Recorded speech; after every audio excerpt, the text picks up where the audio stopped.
जय भोलेनाथ। आप सभी का दिन शुभ हो। भगवान शिव सदा आप और आपके परिवारजनों की रक्षा करे। नंदीश्वर कहते हैं, हे मुनि श्रेष्ठ, अब तुम भगवान शंभु के नारी संदेह भंजक भिक्षु अवतार का वर्णन सुनो, जिसे उन्होंने अपने भक्त पर दया करके ग्रहण किया था। विदर्भ देश में सत्यरथ नाम से एक प्रसिद्ध राजा थे, जो धर्म में तत्पर, सत्यशील और बड़े बड़े शिव भक्तों से प्रेम करने वाले थे। धर्म पूर्वक पृथ्वी का पालन करते हुए उनका बहुत सा समय सुख पूर्वक बीत गया। फिर किसी समय शाल्व देश के राजाओं ने उस राजा की राजधानी पर आक्रमण करके उसे चारों ओर से घेर लिया। बलोन्मत्त शाल्व देशी क्षत्रियों के साथ, जिनके पास बहुत बड़ी सेना थी, राजा सत्यरथ का बड़ा भयंकर युद्ध हुआ। शत्रुओं के साथ इतना भयंकर युद्ध करके उनकी बड़ी भारी सेना नष्ट हो गई थी। फिर दैव योग से राजा भी शाल्वों के हाथ से मारे गए। उन नरेश के मारे जाने पर मरने से बचे हुए सैनिक अपने मंत्रियों सहित भय से विह्वल होकर भाग खड़े हुए। मुने, उस समय विदर्भ राज सत्यरथ की महारानी शत्रुओं से घिरी होने पर भी कोई प्रयास करके रात के समय अपने नगर से बाहर निकल गई। वे उस समय गर्भवती थी, इसलिए शोक से संतप्त होकर भगवान शंकर के चरणों का ध्यान करती हुई वे धीरे धीरे पूर्व दिशा की ओर बहुत दूर तक चली गईं। सुबह होने पर रानी ने भगवान शंकर की दया से एक निर्मल सरोवर देखा। उस समय तक वे बहुत दूर का रास्ता तय कर चुकी थी। सरोवर के तट पर आकर वे सुकुमारी रानी एक छायादार वृक्ष के नीचे बैठ गईं। भाग्यवश उसी निर्जन स्थान में वृक्ष के नीचे ही रानी ने उत्तम गुणों से युक्त शुभ मुहूर्त में एक दिव्य बालक को जन्म दिया, जो सभी शुभ लक्षणों से संपन्न था। दैववश उस बालक की जननी महारानी को बड़े जोर की प्यास लगी। तब वे पानी पीने के लिए उस सरोवर में उतरी। इतने में ही एक बड़े भारी मगरमच्छ ने आकर रानी को अपना ग्रास बना लिया। वह बालक तो पैदा होते ही माता पिता से हीन हो गया, अनाथ हो गया और भूख प्यास से पीड़ित होकर उस तालाब के किनारे पड़ा हुआ जोर जोर से रोने लगा। इतने में ही उस पर कृपा करके भगवान महेश्वर वहां आ गए और उस शिशु की रक्षा करने लगे। भगवान की ही प्रेरणा से एक ब्राह्मणी अचानक वहां आ गई। वो विधवा थी। घर घर भीख मांगकर वो अपना जीवन निर्वाह किया करती थी और अपने 1 वर्ष के बालक को गोद में लिए हुए उस तालाब के तट पर वो पहुंची थी।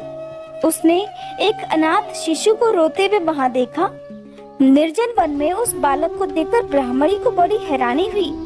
वो मन ही मन विचार करने लगी, अहो, ये मुझे इस समय बड़े आश्चर्य की बात दिखाई देती है कि ये नवजात शिशु, जिसकी नाल भी अभी तक नहीं कटी है, इस तरह धरती पर पड़ा हुआ है। इसकी माँ भी आसपास नहीं दिखाई देती, पिता आदि कोई दूसरा सहायक भी यहाँ नहीं दिखाई देते। क्या कारण हो सकता है? न जाने ये किसका पुत्र है। इसे यहाँ जानने वाला भी कोई नहीं है जिससे इसके जन्म के विषय में मैं पूछ सकूं। इसे देखकर तो मेरे हृदय में करुणा उत्पन्न हो गई है। मैं इस बालक का अपने और इस पुत्र की तरह पालन पोषण करना चाहती हूँ, परंतु इसके कुल और जन्म आदि का ज्ञान न होने के कारण इसे छूने का साहस भी मुझे नहीं हो पा रहा। वह ब्राह्मणी जब इस प्रकार विचार कर रही थी कि उसी समय भक्त वत्सल भगवान शंकर ने बड़ी कृपा की। बड़ी बड़ी लीलाएं करने वाले महेश्वर एक सन्यासी का रूप धारण करके सहसा वहां आ पहुँचे, जहां ब्राह्मणी उस समय संदेह में पड़ी हुई थी और सत्य बात को जानना चाहती थी। श्रेष्ठ भिक्षु का रूप धारण करके आए हुए करुणा निधान शिव जी ने उससे हंसकर कहा, ब्राह्मणी, अपने चित्त में संदेह और खेद को स्थान मत दो। ये बालक तो परम पवित्र है। तुम इसे अपना ही पुत्र समझो और प्रेम पूर्वक इसका पालन करो। ब्राह्मणी बोली, प्रभु, आप मेरे भाग्य से ही यहाँ पधारे हैं। इसमें संदेह नहीं कि मैं आपकी आज्ञा से इस बालक का अपने पुत्र की तरह ही पालन पोषण करूंगी। फिर भी मैं विशेष रूप से ये जानना चाहती हूँ कि वास्तव में ये है कौन, किसका पुत्र है और आप कौन हैं जो इस समय यहाँ पधारे हैं। हे भिक्षुवर, मेरे मन में बार बार ये बात आती है कि आप करुणा सिंधु शिव ही हैं और ये बालक पूर्व जन्म में आपका भक्त भी रहा है। किसी कर्म दोष से शायद ये दुरावस्था में पड़ गया है। इसे भोग कर ये पुनः आपकी कृपा से परम कल्याण का भागी होगा। मैं भी आपकी माया से मोहित होकर ही शायद यहाँ मार्ग भूल कर आ गई हूँ। आपने ही इसके पालन के लिए मुझे यहाँ भेजा होगा। भिक्षु प्रवर शिव कहने लगे, ब्राह्मणी सुनो, ये बालक शिव भक्त विदर्भ राज सत्यरथ का पुत्र है। सत्यरथ को शाल्व देशी क्षत्रियों ने युद्ध में मार डाला है। उनकी पत्नी अत्यंत व्याकुल होकर रात में शीघ्रता पूर्वक अपने महल से बाहर भाग गई। उन्होंने यहाँ आकर इस बालक को जन्म दिया। सुबह होने पर वे प्यास से पीड़ित होकर सरोवर में पानी पीने के लिए उतरी। उसी समय दैववश एक ग्रह ने आकर उन्हें अपना आहार बना लिया। ब्राह्मणी ने पूछा, हे भिक्षुदेव, क्या कारण है कि इसके पिता राजा सत्यरथ श्रेष्ठ भोगों के उपभोग के समय बीच में ही शत्रुओं द्वारा मारे डाले गए? किस कारण से इस शिशु की माता को ग्रह ने खा लिया? और ये शिशु जो जन्म से ही अनाथ और बंधुहीन हो गया, इसका क्या दोष है? इसका क्या कारण है? मेरा अपना पुत्र भी अत्यंत दरिद्र और भिक्षुक क्यों हुआ? और मेरे इन दोनों पुत्रों को भविष्य में कैसे सुख प्राप्त होगा? भिक्षु वर्य शिव कहने लगे, हे ब्राह्मणी, इस राजकुमार के पिता विदर्भ राज पूर्व जन्म में पांड्य देश के श्रेष्ठ राजा थे। वे सभी धर्मों के ज्ञाता थे और संपूर्ण पृथ्वी का धर्म पूर्वक पालन किया करते थे।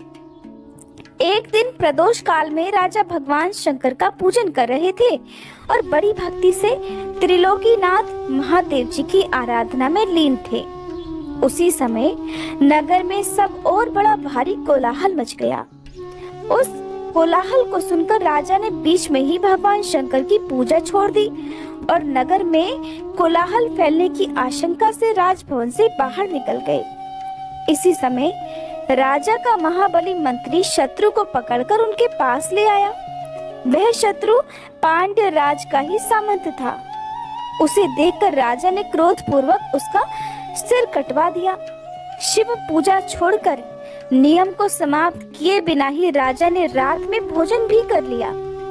इसी प्रकार राजकुमार भी प्रदोष काल में शिवजी की पूजा किए बिना ही भोजन करके सो गया।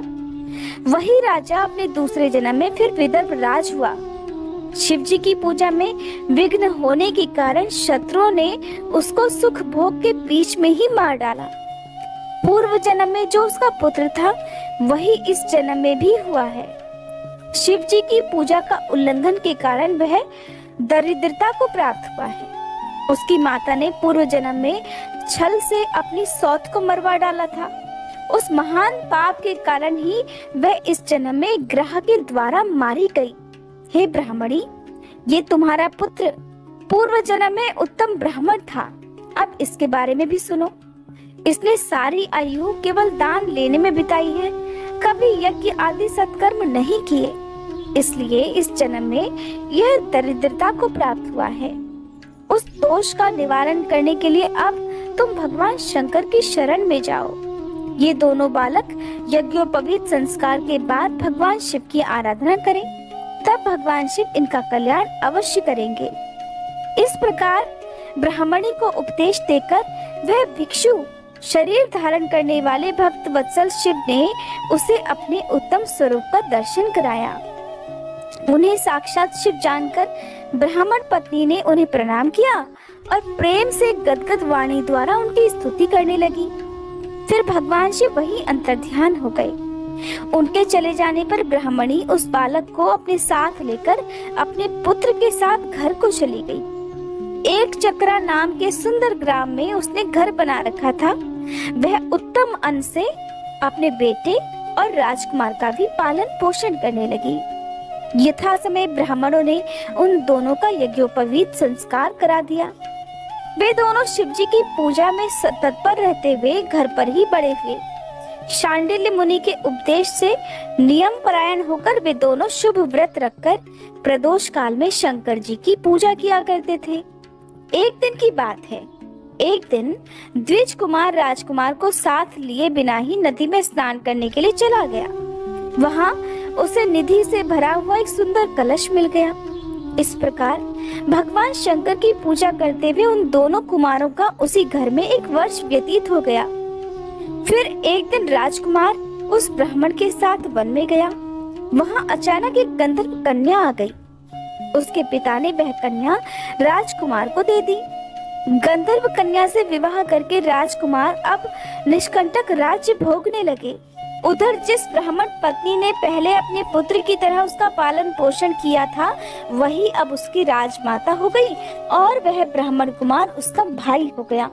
राजा का नाम धर्मगुप्त था। इस प्रकार देवेश्वर शिव जी की आराधना करके राजा धर्मगुप्त अपनी उस रानी के साथ विदर्भ देश में राजोचित सुख का उपभोग करने लगा। ये मैंने हे सनत कुमार तुमसे शिव जी के भिक्षुवर अवतार का वर्णन किया है, जिन्होंने राजा धर्मगुप्त को बाल्यकाल में सुख प्रदान किया था। ये पवित्र आख्यान पापहारी, परम पावन, चारों पुरुषार्थों का साधक और संपूर्ण मनोवांछित इच्छाओं को पूर्ण करने वाला है। जो प्रतिदिन एकाग्रचित्त होकर उसे सुनता या सुनाता है, वह इस लोक में सभी सुखों को भोग कर अंत में भगवान शिव के धाम में जाता है। अब सुनिए भगवान शिव के सुरेश्वर अवतार की कथा। नंदीश्वर कहते हैं, हे सनत कुमार जी, अब मैं परमात्मा शिव के सुरेश्वर अवतार का वर्णन करूंगा, जिन्होंने धौम्य के बड़े भाई उपमन्यु का हित साधन किया था। उपमन्यु व्याघ्रपाद मुनि के पुत्र थे। उन्होंने अपने पूर्व जन्म में ही सिद्धि प्राप्त कर ली थी और वर्तमान जन्म में मुनि कुमार के रूप में प्रकट हुए थे। वे बचपन से ही माता के साथ अपने मामा के घर में रहा करते थे और दैववश बहुत दरिद्र थे। एक दिन उन्हें बहुत कम दूध पीने को मिला, इसलिए अपनी माता से वो बार बार दूध मांगने लगे। तब उनकी तपस्विनी माता ने घर के अंदर जाकर एक उपाय किया। उन वृत्ति से लाए हुए कुछ बीजों को सिल पर पीसा और उन्हें पानी में घोलकर कृत्रिम दूध तैयार कर दिया। फिर बेटे को पुचकार कर वह उसे पीने को देने लगी। माँ के दिए हुए उस नकली दूध को पीकर बालक उपमन्यु बोले, माँ ये दूध तो नहीं है। इतना कहकर वे फिर से रोने लगे। बेटे का रोना धोना सुनकर माँ को बड़ा दुख हुआ। अपने हाथ से उपमन्यु के दोनों आंखें पोंछकर उनकी लक्ष्मी जैसी माता कहने लगी, बेटा हम लोग तो सदा वन में ही रहते हैं, हमें यहाँ दूध कहाँ से मिल सकता है। भगवान शिव की कृपा के बिना किसी को दूध नहीं मिलता। वत्स, पूर्व जन्म में भगवान शिव के लिए जो कुछ किया गया है, वर्तमान जन्म में वही मिलता है। माँ की बात सुनकर उपमन्यु ने भगवान शिव की आराधना करने का निश्चय कर लिया। वे तपस्या करने के लिए हिमालय पर्वत पर गए और वहाँ केवल वायु का सेवन करके ही तपस्या करने लगे। उन्होंने 8 ईंटों का एक मंदिर बनाया और उसके अंदर मिट्टी के शिवलिंग की स्थापना करके उसमें माता पार्वती सहित शिव जी का आह्वान किया।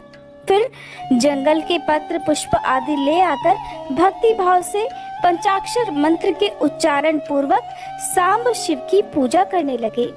माता पार्वती और शिव जी का ध्यान करके उनकी पूजा करने के बाद वे पंचाक्षर मंत्र का जप किया करते थे। इस तरह दीर्घ काल तक उन्होंने बड़ी भारी तपस्या की। हे मुने, बालक उपमन्यु की तपस्या से चराचर प्राणियों सहित त्रिभुवन संतप्त हो उठा। तब देवताओं की प्रार्थना से उपमन्यु के भक्ति भाव की परीक्षा लेने के लिए स्वयं भगवान शंकर उनके समीप पधारे। उस समय शिव जी ने देवराज इंद्र का, देवी पार्वती ने शची का, नंदीश्वर वृषभ ने ऐरावत हाथी का और शिव जी के गणों ने सभी देवताओं का रूप धारण कर लिया। निकट आने पर सुरेश्वर रूपधारी शिव जी ने बालक उपमन्यु को वर मांगने के लिए कहा। उपमन्यु ने पहले तो शिव भक्ति मांगी, फिर अपने को इंद्र बताकर जब उन्होंने शिव जी की निंदा की, तब उस बालक ने भगवान शिव के अलावा दूसरे किसी से कुछ भी लेना स्वीकार नहीं किया। वे इंद्र को मारकर स्वयं भी मर जाने को तत्पर हो गए। उन्होंने जो अघोरास्त्र चलाया उसे नंदी ने पकड़ लिया और उन्होंने अपने को जलाने के लिए जो अग्नि की धारणा की उसे भगवान शिव ने शांत कर दिया। फिर वे सब के सब अपने यथार्थ स्वरूप में प्रकट हो गए। शिव जी ने उपमन्यु को अपना पुत्र माना और उनका मस्तक सूंघकर कहा, वत्स, मैं तुम्हारा पिता और ये पार्वती देवी तुम्हारी माता हैं। तुम्हें आज से सनातन कुमार तत्व प्राप्त होगा। मैं तुम्हारे लिए दूध, दही और मधु के सहस्त्रों समुद्र देता हूँ। भक्ष्य भोज्य आदि पदार्थों के भी समुद्र तुम्हारे लिए सुलभ हो जाएंगे। मैं तुम्हें अमृतत्व और अपने गणों का आधिपत्य प्रदान करता हूँ। ऐसा कहकर शंभु ने उपमन्यु को बहुत से दिव्य वर दिए। पाशुपत व्रत, पाशुपत ज्ञान तथा वृद्ध योग का उपदेश भी किया, प्रवचन की शक्ति दी और अपना परम पद भी अर्पित कर दिया। फिर दोनों हाथों से उपमन्यु को अपने हृदय से लगाकर उनका मस्तक सूंघा और देवी पार्वती को सौंपते हुए कहने लगे, देवी, ये तुम्हारा बेटा है। पार्वती जी ने भी बड़े प्यार से उनके मस्तक पर अपना कर कमल रखा और उन्हें अक्षय कुमार पद प्रदान कर दिया। शिव जी ने संतुष्ट होकर उनके लिए पिंडीभूत और अविनाशी साकार क्षीर सागर प्रस्तुत कर दिया। साथ ही योग संबंधी ऐश्वर्य, नित्य संतोष, अक्षय ब्रह्म विद्या और उत्तम समृद्धि भी प्रदान की। उनके कुल और गोत्र के अक्षय होने का वरदान भी उन्हें दिया और ये भी कहा कि मैं अब तुम्हारे इस आश्रम पर नित्य निवास करूंगा। ऐसा कहकर भगवान शिव वही अंतर्ध्यान हो गए। उपमन्यु वर पाकर प्रसन्नता पूर्वक घर आए। उन्होंने अपनी माता से सारी बातें बताई, जिसे सुनकर माता को बड़ा हर्ष हुआ। उपमन्यु इसके बाद सभी के पूजनीय और सबसे अधिक सुखी हो गए। तात, इस प्रकार मैंने तुमसे परमेश्वर शिव के सुरेश्वर अवतार का वर्णन किया है। ये अवतार सत्पुरुषों को सदा ही सुख देने वाला है। सुरेश्वर अवतार की ये कथा पापों को दूर करने वाली और संपूर्ण मनोवांछित फलों को देने वाली है। जो इसे भक्ति पूर्वक सुनता या सुनाता है वह संपूर्ण सुखों को भोगकर अंत में भगवान शिव को प्राप्त हो जाता है। नंदीश्वर ने आगे सनत कुमार जी से कहा, हे बुद्धिमान सनत कुमार जी, अब तुम पिनाकधारी भगवान शिव के किरात नामक अवतार का वर्णन भी सुनो। उस अवतार में उन्होंने मूक नामक दैत्य का वध और प्रसन्न होकर अर्जुन को वर प्रदान किया था। जब सुयोधन ने महाबली पांडवों को द्यूत क्रीड़ा में जीत लिया, तब वे सती साध्वी द्रौपदी के साथ द्वैत वन में चले आए। वहीं वे पांडव सूर्य द्वारा दी हुई बटलोई का आश्रय लेकर सुख पूर्वक अपना समय बिताने लगे। हे प्रियवर, उसी समय सुयोधन ने आदर पूर्वक मुनिवर दुर्वासा को छल करने के प्रयोजन से पांडवों के निकट जाने के लिए प्रेरित किया। सुयोधन अर्थात दुर्योधन। तब महर्षि दुर्वासा अपने 10,000 शिष्यों के साथ आनंद पूर्वक वहां गए और पांडवों से मनुकूल भोजन की याचना करने लगे। तब उन सभी पांडवों ने उनकी प्रार्थना स्वीकार करके दुर्वासा आदि तपस्वी मुनियों को स्नान करने के लिए भेज दिया, क्योंकि पांडव जानते थे कि दुर्वासा ऋषि को जब क्रोध आ जाए तो वो किसी को भी श्राप देने से छोड़ते नहीं हैं। मुनीश्वर, इधर अन्ना भाव के कारण वे सभी पांडव बड़े संकट में पड़ गए। मन ही मन प्राण त्याग देने का विचार करने लगे। तब द्रौपदी ने श्री कृष्ण का स्मरण किया और वे तत्काल ही वहां आ पहुँचे और शाक के पत्ते का भोग लगाकर उन सभी तपस्वियों को तृप्त कर दिया। फिर तो महर्षि दुर्वासा अपने शिष्यों को तृप्त हुआ जानकर स्नान करने के बाद वहां से चलते बने। इस प्रकार भगवान कृष्ण की कृपा से उस समय पांडव संकट से मुक्त हो पाए। फिर भगवान कृष्ण ने पांडवों को शिव जी की आराधना करने की सम्मति दी। फिर व्यास जी ने भी आकर उन्हें शंकर जी की आराधना करने का आदेश देते हुए कहा, हे पांडवों, शिव जी संपूर्ण दुखों का नाश करने वाले हैं। वे भक्ति करने से थोड़े ही समय में प्रसन्न हो जाते हैं। इसलिए सभी लोगों को शंकर जी की सेवा अवश्य करनी चाहिए। वे महेश्वर प्रसन्न होने पर भक्तों की सारी इच्छाएं पूर्ण कर देते हैं, यहाँ तक कि वे इस लोक में सारा भोग और परलोक में मोक्ष तक दे डालते हैं। ये बिल्कुल निश्चित बात है। इसलिए भुक्ति मुक्ति रूपी फल की कामना करने वाले मनुष्यों को सदा शंभु की सेवा करनी चाहिए, क्योंकि भगवान शंकर साक्षात परम पुरुष, दुष्टों के संहारक और सत्पुरुषों के आश्रय स्वरूप हैं। अब अर्जुन पहले दृढ़ता पूर्वक शक्र विद्या का जप करें, तब इंद्र पहले परीक्षा लेंगे। जब संतुष्ट हो जाएंगे, प्रसन्न होने पर वे सर्वदा विघ्नों का नाश करते रहेंगे और फिर शिव जी का श्रेष्ठ मंत्र प्रदान करेंगे। नंदीश्वर कहते हैं, हे मुने, ऐसा कहकर व्यास जी अर्जुन को बुलाकर उन्हें शक्र विद्या का उपदेश देने को तत्पर हुए। तब तीक्ष्ण बुद्धि वाले अर्जुन ने स्नान करके पूर्व दिशा की ओर मुंह करके बैठकर उस विद्या को ग्रहण कर लिया।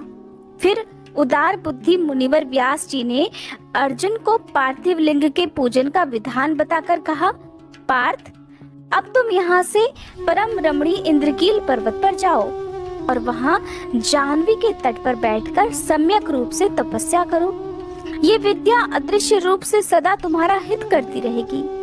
अर्जुन को ऐसा आशीर्वाद देकर व्यास जी पांडवों से कहने लगे, हे पांडवों, तुम लोग धर्म पर दृढ़ बने रहो, इससे तुम्हें सर्वथा श्रेष्ठ सिद्धि प्राप्त हो जाएगी और इसमें अन्यथा विचार करने की कोई जरूरत भी नहीं है। नंदीश्वर कहते हैं, मुने, इस प्रकार मुनिवर व्यास उन पांडवों को आशीर्वाद देकर तथा शिव जी के चरण कमलों का स्मरण करके तुरंत ही अंतर्ध्यान हो गए। उधर शिव मंत्र के धारण करने से अर्जुन में भी अनुपम तेज व्याप्त हो गया। वे उस समय उद्वीत हो उठे। अर्जुन को देखकर सभी पांडवों को निश्चय हो गया कि अवश्य ही अब हमारी विजय होगी, क्योंकि अर्जुन में भी विपुल तेज उत्पन्न हो गया है। तब उन्होंने अर्जुन से कहा, व्यास जी के कहे अनुसार तो ऐसा प्रतीत होता है कि इस कार्य को केवल तुम ही कर सकते हो, ये दूसरे के द्वारा कभी भी सिद्ध नहीं हो सकता। इसलिए हे अर्जुन, जाओ और हम लोगों का जीवन सफल बनाओ। तब अर्जुन ने चारों भाइयों और द्रौपदी से अनुमति मांगी। उन लोगों को अर्जुन के विछोह का दुख तो हुआ, पर कार्य की महत्ता को देखकर सभी ने अनुमति दे दी। फिर तो अर्जुन मन ही मन प्रसन्न हुए उस उत्तम पर्वत अर्थात इंद्रकील को चले गए।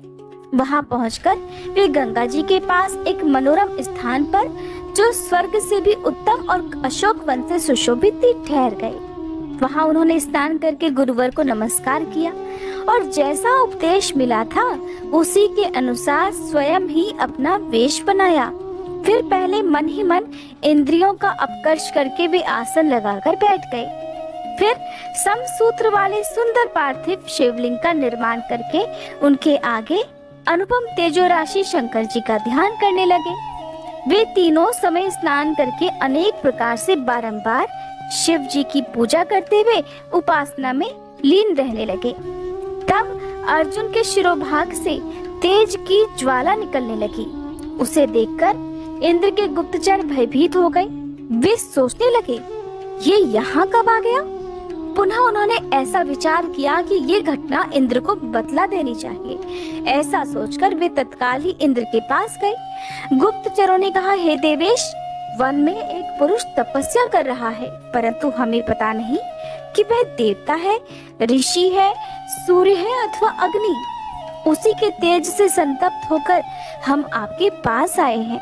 हमने उसका चरित्र भी आपसे निवेदित कर दिया। अब आप जैसा उचित समझे वैसा कीजिए।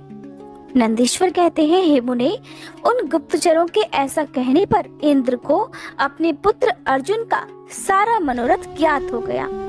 तब वे पर्वत रक्षकों को विदा करके स्वयं वहां जाने का विचार करने लगे। हे विप्रवर, इंद्र अर्जुन की परीक्षा लेने के लिए एक वृद्ध ब्रह्मचारी ब्राह्मण का वेश बनाकर वहां पहुँचे। उस समय उन्हें आया हुआ देखकर पांडु पुत्र अर्जुन ने उनकी पूजा की और फिर उनकी स्तुति करके आगे खड़े होकर पूछने लगे, ब्राह्मण, बताइए, इस समय कहाँ से आपका शुभागमन हुआ है? इस पर ब्राह्मण वेशधारी इंद्र ने अर्जुन को ऐसे वचन किए जिससे वह तपस्या से डिग जाए। पर जब अर्जुन को दृढ़ निश्चय देखा, तब अपने स्वरूप में प्रकट होकर इंद्र ने अर्जुन को भगवान शंकर का वह गुप्त मंत्र बतलाया और उसका जप करने की आज्ञा दे दी। फिर अपने अनुचरों को सावधानी के साथ अर्जुन की रक्षा करने का आदेश देकर वे अर्जुन से बोले, हे भद्र, तुम्हें कभी भी प्रमाद पूर्वक राज्य नहीं करना चाहिए, परंतु ये विद्या तुम्हारे लिए श्रेयस्कर होगी। साधक को सभी प्रकार से धैर्य धारण किए हुए रहना चाहिए। रक्षक तो भगवान शिव है ही, वे संपत्तियां और फल अर्थात मोक्ष दोनों समान रूप से दे देंगे और इसमें तनिक भी संशय नहीं है। नंदीश्वर कहते हैं, हे मुने, इस प्रकार अर्जुन को वरदान देकर देवराज इंद्र शिव जी के चरण कमलों का स्मरण करते हुए अपने भवन को लौट गए। तब महावीर अर्जुन ने भी सुरेश्वर को प्रणाम किया और फिर वे मन को वश में करके इंद्र के उपदेशानुसार शिव जी के उद्देश्य से तपस्या करने लगे। नंदीश्वर कहते हैं, मुने, फिर अर्जुन व्यास जी के उपदेशानुसार विधि पूर्वक स्नान और न्यास आदि करके परम भक्ति के साथ शिव जी का ध्यान करने लगे। उस समय वे एक श्रेष्ठ मुनि की तरह एक ही पैर के बल पर खड़े होकर सूर्य की ओर एकाग्र दृष्टि करके खड़े खड़े मंत्र का जाप कर रहे थे। इस प्रकार वे परम प्रेम पूर्वक मन ही मन शिव जी का स्मरण करके शंभु के सर्वोत्कृष्ट पंचाक्षर मंत्र अर्थात नमः शिवाय का जाप करते हुए घोर तप करने लगे। उस तपस्या का ऐसा उत्कृष्ट तेज प्रकट हुआ जिससे देवगण विस्मित हो गए। पुनः वे शिव जी के पास गए और समाहित चित्त से बोले, हे सर्वेश, एक मनुष्य आपके लिए तपस्या में निरत है। प्रभु, वह व्यक्ति जो कुछ चाहता है उसे आप क्यों नहीं दे देते? नंदीश्वर कहते हैं, मुने, ऐसा कहकर देवताओं ने अनेक प्रकार से उनकी स्तुति की। फिर उनके चरणों की ओर दृष्टि लगाकर वे विनम्र भाव से खड़े हो गए। तब उदार बुद्धि और प्रसन्नात्मा महाप्रभु शिव जी उस वचन को सुनकर ठठाकर हंस पड़े। देवताओं से इस प्रकार बोले, देवताओं, अब तुम लोग अपने स्थान को लौट जाओ। मैं सब तरह से तुम लोगों का कार्य संपन्न करूंगा, ये बिल्कुल सत्य है और इसमें संदेह बिल्कुल नहीं। नंदीश्वर कहते हैं, मुने, शंभु के उस वचन को सुनकर देवताओं को पूर्णतया निश्चय हो गया। तब वे सब के सब अपने स्थान को लौट गए। इसी समय मुक नामक दैत्य शूकर का रूप धारण करके वहां आया। विपेंद्र उसे उस समय मायावी दुरात्मा दुर्योधन ने अर्जुन के पास भेजा था। वह जहां अर्जुन स्थित थे उसी मार्ग से अत्यंत वेग पूर्वक पर्वत शिखरों को उखाड़ता हुआ, वृक्षों को छिन्न भिन्न करता हुआ और अनेक प्रकार के शब्द करता हुआ आया। तब अर्जुन की भी दृष्टि उस मूक नामक असुर पर पड़ी और फिर वे शिवजी के पाद पद्मों का स्मरण करके इस प्रकार विचार करने लगे। अर्जुन मन ही मन कहने लगे कि ये कौन है, कहाँ से आ रहा है? ये तो क्रूर कर्मा दिखाई पड़ रहा है। निश्चय ही ये मेरा अनिष्ट करने के लिए ही यहाँ आ रहा है, इसमें तनिक भी संशय नहीं। क्योंकि जिसका दर्शन होने पर अपना मन प्रसन्न हो जाए वो निश्चय ही अपना हितैषी है, और जिसके दिखने पर मन व्याकुल हो जाए वो तो शत्रु ही होता है। आचार से कुल का, शरीर से भोजन का, वार्तालाप से शास्त्र ज्ञान का और नेत्र से स्नेह का परिचय मिलता है।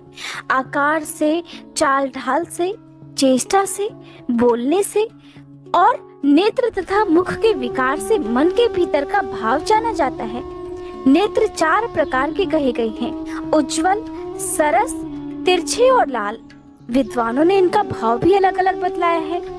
नेत्र मित्र का संयोग होने पर उज्जवल, पुत्र दर्शन के समय सरस, कामिनी के प्राप्त होने पर वक्र और शत्रु के दिख जाने पर लाल हो जाते हैं। और इस नियम के अनुसार इसे देखते ही मेरी सारी इंद्रियां कलुषित हो उठी है, इसलिए निस्संदेह ये शत्रु ही है और मार डालने योग्य है।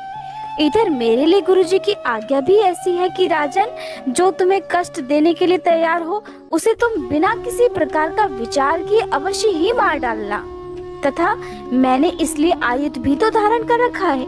ऐसा विचार कर अर्जुन ने अपने धनुष पर बाण चढ़ाया और डटकर वहीं खड़े हो गए। इसी बीच भक्त वत्सल भगवान शंकर अर्जुन की रक्षा, उनकी भक्ति की परीक्षा और उस दैत्य का नाश करने के लिए शीघ्र ही वहां आ पहुँचे। उस समय उनके साथ गणों का युद्ध भी था और वे महान अद्भुत सुशिक्षित भील का रूप धारण किए हुए थे। उनकी कांच बंधी हुई थी और उन्होंने वस्त्र खंडों से ईशान ध्वज बांध रखा था। उनके शरीर पर श्वेत धारियां चमक रही थी। पीठ पर बाणों से भरा हुआ तरकश बंधा हुआ था और वे स्वयं धनुष बाण धारण किए हुए थे।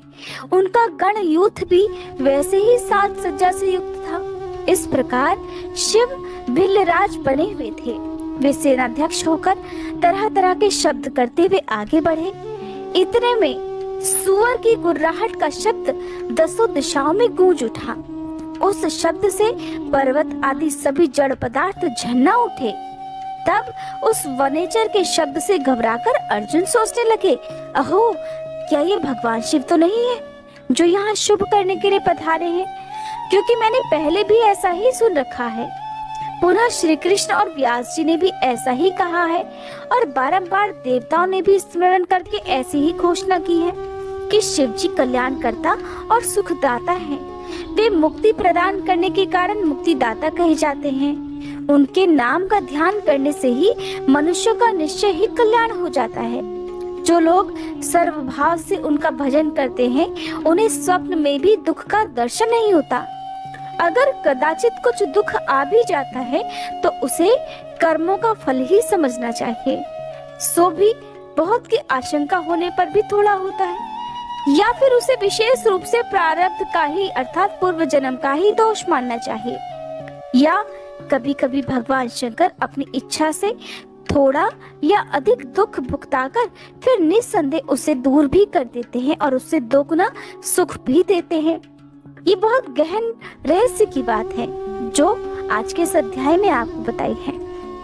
वे विष को अमृत और अमृत को विष भी बना देते हैं।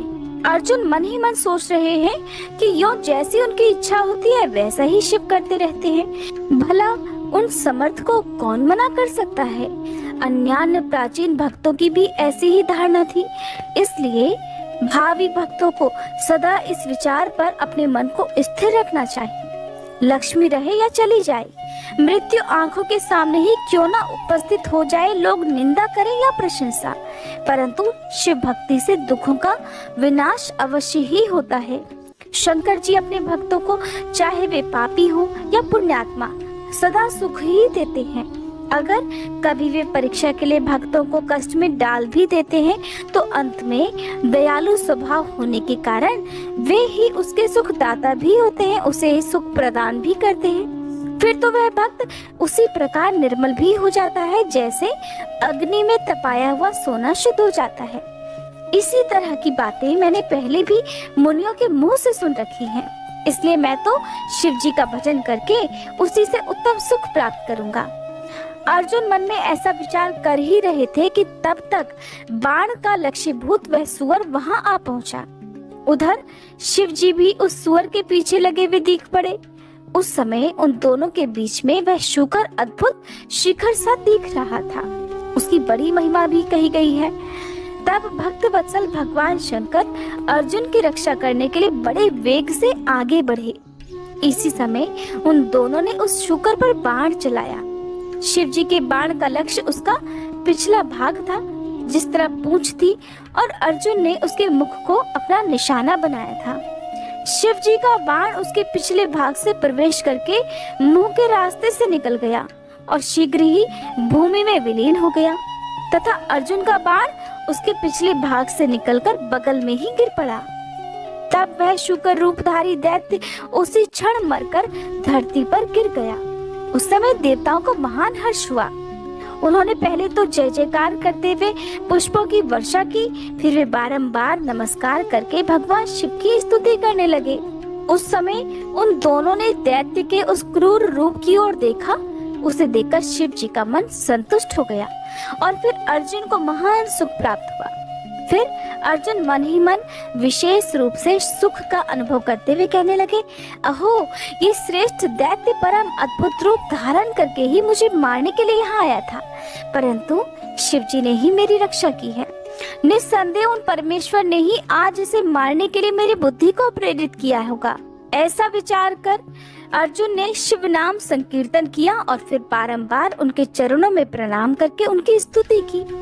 नंदीश्वर कहते हैं, महाज्ञानी सनत कुमार जी, अब परमात्मा शिव की उस लीला को भी सुनो जो भक्त वत्सलता से युक्त तथा उनकी दृढ़ता से भरी हुई है।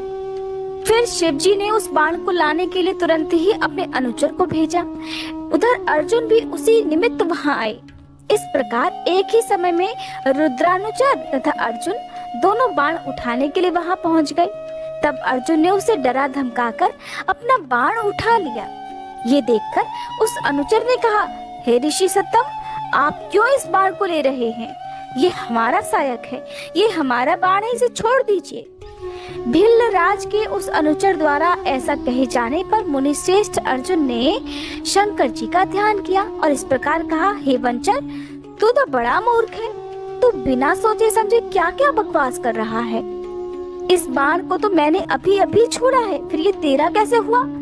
इसकी धारियों और पिच्छों पर मेरा ही नाम अंकित है, फिर ये तेरा कैसे हो गया? तेरा कुटिल स्वभाव छूटना बड़ा कठिन है। नंदीश्वर कहते हैं, मुने, अर्जुन का यह कथन सुनकर भिल्ल रूपी गणेश्वर को हंसी आ गई। तब वह ऋषि रूप में वर्तमान अर्जुन को यों उत्तर देते हुए बोला, रे तापस सुन, जान पड़ता है तू तपस्या नहीं कर रहा है, केवल तेरा वेश ही तपस्वी का है, क्योंकि सच्चा तपस्वी छल कपट नहीं करता। भला जो मनुष्य तपस्या में निरत होगा वो कैसे मिथ्या भाषण करेगा, कैसे झूठ बोलेगा और कैसे छल करेगा? अरे तू मुझे अकेला मत समझ, तुझे पता होना चाहिए कि मैं एक सेना का अधिपति हूँ। हमारे स्वामी बहुत से वंचारी भीलों के साथ वहाँ बैठे हुए हैं। वे विग्रह तथा अनुग्रह करने में सर्वथा समर्थ हैं। ये बाण जिसे तूने अभी अभी उठा लिया है, ये उन्हीं का है। ये बाण कभी तेरे पास टिक नहीं सकेगा। तापस, तू क्यों अपनी तपस्या का फल नष्ट करना चाहता है? मैंने तो ऐसा सुन रखा है कि चोरी करने से, छल पूर्वक किसी को कष्ट पहुंचाने से, विस्मय करने से और सत्य का त्याग करने से प्राणी का तप क्षीण हो जाता है। ये बिल्कुल सत्य है। ऐसी दशा में तुझे अब तपस्या का फल कैसे प्राप्त होगा? उस बाण को ले लेने से तू तपस्या से च्युत और कृतघ्न हो जाएगा, क्योंकि निश्चय ही ये मेरे स्वामी का बाण है और तेरी रक्षा के लिए ही उन्होंने इसे छोड़ा था। इस बाण से तो उन्होंने शत्रु को मार ही डाला, फिर बाण को भी सुरक्षित रखा।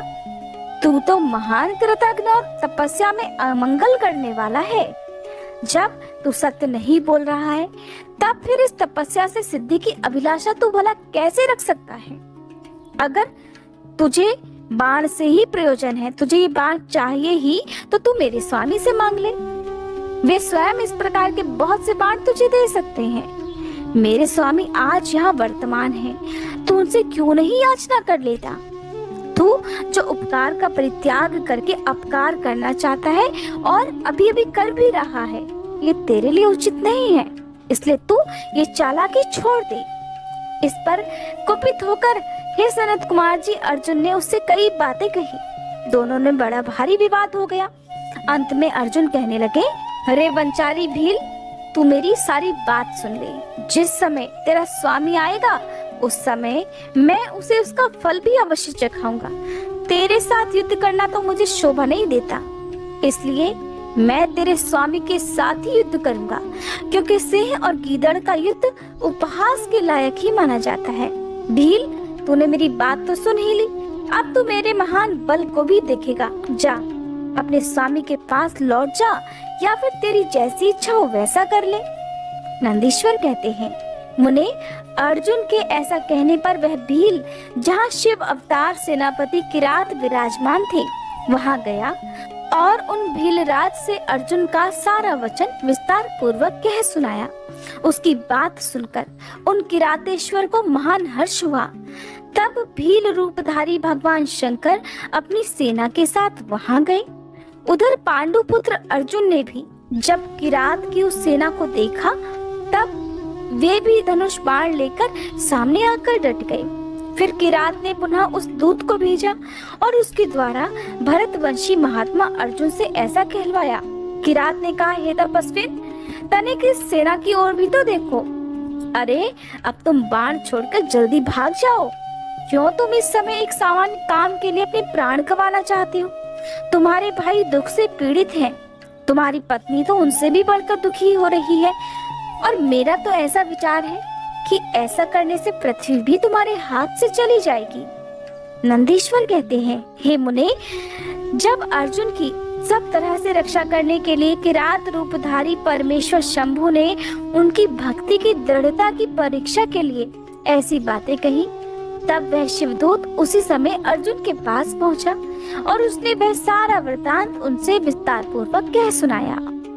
उसकी बात सुनकर अर्जुन ने उस समागत दूत से कहा, दूत, तुम जाकर अपने सेनापति से कहो कि तुम्हारे कहे अनुसार करने से सारी बातें विपरीत हो जाएगी।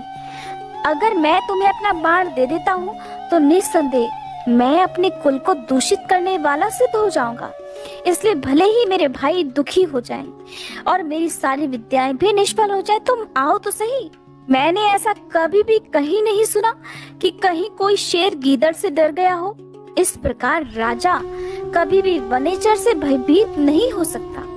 नंदीश्वर कहते हैं, मुने, अर्जुन के ऐसा कहने पर वह दूत फिर से अपने स्वामी के पास लौट गया और उसने अर्जुन की कही हुई सारी बातें उनके सामने विशेष रूप से सुना दी। उन्हें सुनकर किरात वेशधारी सेना नायक महादेव जी अपनी सेना के साथ अर्जुन के सम्मुख आ गए।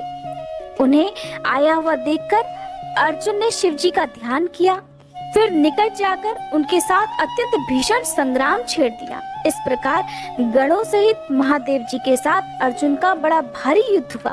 अंत में अर्जुन ने शिव जी के चरण कमल का ध्यान किया। उनका ध्यान करने से अर्जुन का बल और बढ़ गया। तब वे शंकर जी के दोनों पैर पकड़कर उन्हें घुमाने लगे। उस समय भक्त वत्सल महादेव जी हंस रहे थे। मुने, भक्त पराधीन होने के कारण वे अर्जुन को अपनी दासता प्रदान करना चाहते थे, इसलिए उन्होंने ऐसी लीला रची थी, अन्यथा ऐसा होना सर्वथा असंभव था। फिर शंकर जी ने भक्त परावशता के कारण मुस्कुराकर वहीं अपना सौम्य और अद्भुत रूप सहसा प्रकट कर दिया। हे पुरुषोत्तम, पुराणों में वर्णित है कि व्यास जी ने अर्जुन को ध्यान करने के लिए जिस सर्व सिद्धिदाता रूप का उपदेश दिया था, शिव जी ने वही रूप अर्जुन को दिखाया। तब ध्यान द्वारा प्राप्त होने वाले शिव जी के उस सुंदर रूप को देखकर अर्जुन को महान विस्मय हुआ। फिर वे लज्जित होकर स्वयं पश्चाताप भी करने लगे कि अहो, जिनको मैंने प्रमुख रूप से वर्ण किया है, वे तो त्रिलोकी के अधीश्वर कल्याणकर्ता साक्षात स्वयं शिव हैं। हाय, इस समय मैंने ये क्या कर डाला। ओहो, भगवान शिव की माया तो बड़ी बलवती है। वो बड़े बड़े मायावियों को भी मोह में डाली देती है, फिर मेरी तो बिसात ही क्या है। उन्हीं प्रभु ने अपने रूप को छिपाकर ये कौन सी लीला रची है। मैं तो उनके द्वारा आज छला गया। इस प्रकार अपनी बुद्धि से भली भांति विचार करके अर्जुन ने प्रेम पूर्वक हाथ जोड़कर और मस्तक झुकाकर भगवान शिव को प्रणाम किया। फिर खिन्न मन से ऐसा कहा, देवाधिदेव महादेव, आप तो बड़े कृपालु और भक्तों के कल्याण करता है। सर्वेश, आपको मेरा अपराध क्षमा कर देना चाहिए। इस समय आपने अपने रूप को छिपाकर ये कौन सा खेल खेला है प्रभु। आपने तो मुझे छल ही लिया। हे प्रभु, आप स्वामी के साथ युद्ध करने वाले मुझको धिक्कार है। नंदीश्वर कहते हैं, मुने, इस प्रकार पांडुपुत्र अर्जुन को महान पश्चाताप हुआ। फिर वे शीघ्र ही महाप्रभु शंकर जी के चरणों में लौट गए। ये देखकर भक्त वत्सल महेश्वर का मन प्रसन्न हो गया। तब वे अर्जुन को अनेकों प्रकार से आश्वासन देकर इस प्रकार बोले। शंकर जी ने कहा, पार्थ, तुम तो मेरे परम भक्त हो, इसलिए दुख मत करो। ये तो मैंने आज तुम्हारी परीक्षा लेने के लिए ही ऐसी लीला रची थी, इसलिए अब तुम इस शोक को त्याग दो। नंदीश्वर कहते हैं, मुने, ऐसा कहकर भगवान शिव ने अपने दोनों हाथों से पकड़कर अर्जुन को उठा लिया और अपने तथा गणों के सामने उनकी लाज का निवारण किया। फिर भक्त वत्सल भगवान शंकर वीरों में मान्य पांडुपुत्र अर्जुन को सब तरह से हर्ष प्रदान करते हुए प्रेम पूर्वक बोले। शिव जी ने कहा, हे पांडवों में श्रेष्ठ अर्जुन, मैं तुम पर परम प्रसन्न हूँ। अब तुम कोई वर मांगो। इस समय तुमने जो मुझ पर प्रहार और आघात किया है, उसे मैंने अपनी पूजा मान लिया है। साथ ही ये सब तो मैंने अपनी इच्छा से किया है, इसमें तुम्हारा अपराध ही क्या है। इसलिए तुम्हारी जो कोई भी इच्छा हो वो मांग लो। क्योंकि मेरे पास कोई भी ऐसी वस्तु नहीं है जो मैं तुम्हें ना दे सकूं। ये जो कुछ भी हुआ है वह शत्रुओं में तुम्हारे यश और राज्य की स्थापना करने के लिए ही हुआ है। तुम्हें इसका दुख नहीं मानना चाहिए, ना ही तुम्हें पश्चाताप करना चाहिए। इसलिए हे अर्जुन, अब तुम अपनी सारी घबराहट छोड़ दो। नंदीश्वर कहते हैं, मुने, भगवान शंकर के ऐसा कहने पर अर्जुन भक्ति पूर्वक सावधानी से खड़े होकर शंकर जी से बोले। अर्जुन ने कहा, हे शंभो, आप तो बड़े उत्तम स्वामी हैं, आपको भक्त बहुत प्रिय हैं। हे देव, भला मैं आपकी करुणा का क्या वर्णन कर सकता हूँ। हे सदाशिव, आप तो बड़े कृपालु हैं। ऐसा कहकर अर्जुन ने महाप्रभु शंकर की सिद्ध युक्त होकर और वेद सम्मत स्तुति आरंभ कर दी। अर्जुन बोले, आप देवादिदेव को नमस्कार है।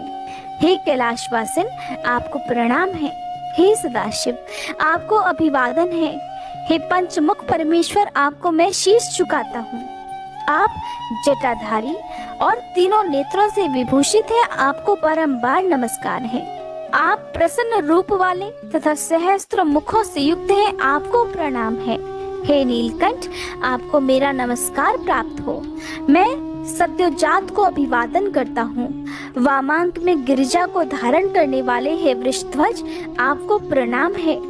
10 भुजाधारी आप परमात्मा को पुनः पुनः अभिवादन है। आपके हाथों में डमरू और कपाल शोभा पाते हैं और आप नरमुंडों की माला धारण करते हैं, आपको नमस्कार है। आपका श्री विग्रह शुद्ध स्फटिक और निर्मल कपूर के समान गौर वर्ण का है। हाथों में पिनाक सुशोभित है और आप उत्तम त्रिशूल धारण किए हुए हैं, आपको प्रणाम है। हे गंगाधर, आप व्याघ्र चर्म का उत्तरीय और गज चर्म का वस्त्र लपेटने वाले हैं। आपके अंगों में नाग लिपटे रहते हैं, आपको बारंबार अभिवादन है, आपको बारंबार नमस्कार है। सुंदर लाल लाल चरणों वाले आपको नमस्कार है। नंदी आदि गणों द्वारा सेवित आप गणनायक को प्रणाम है। जो गणेश स्वरूप है, कार्तिकेय जिनके अनुगामी है, जो भक्तों को भक्ति और मुक्ति प्रदान करने वाले हैं, उन आपको पुनः पुनः नमस्कार है। आप निर्गुण, सगुण, रूप रहित, रूपवान, कलायुक्त और निष्कल हैं, आपको मैं बारंबार सिर झुकाता हूँ। जिन्होंने मुझ पर अनुग्रह करने के लिए किरात वेश धारण किया है, जो वीरों के साथ युद्ध करने के लिए प्रेमी तथा नाना प्रकार की लीलाएं करने वाले हैं, उन महेश्वर को प्रणाम है। जगत में जो कुछ भी रूप दृष्टि गोचर हो रहा है, वह सब आपका ही तेज कहा जाता है। आप चिद्रूप हैं और अन्वय भेद से त्रिलोकी में रमण कर रहे हैं। जैसे धूल कणों की, आकाश में उदय हुई तारिकाओं की और बरसते हुए जल की बूंदों की गणना नहीं की जा सकती, हे महादेव, उसी प्रकार आपके गुणों की भी कोई संख्या नहीं है।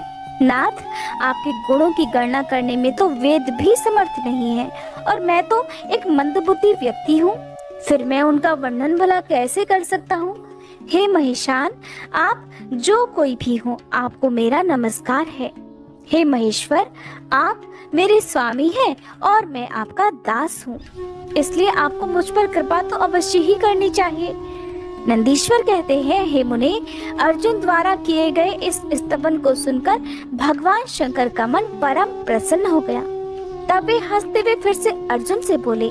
शंकर जी ने कहा, हे वत्स, अब अधिक कहने से भला क्या लाभ। तुम मेरी बात सुनो और अपना अभीष्ट वर मांग लो। इस समय तुम जो कुछ भी कहोगे वो सब मैं तुम्हें अवश्य प्रदान करूंगा।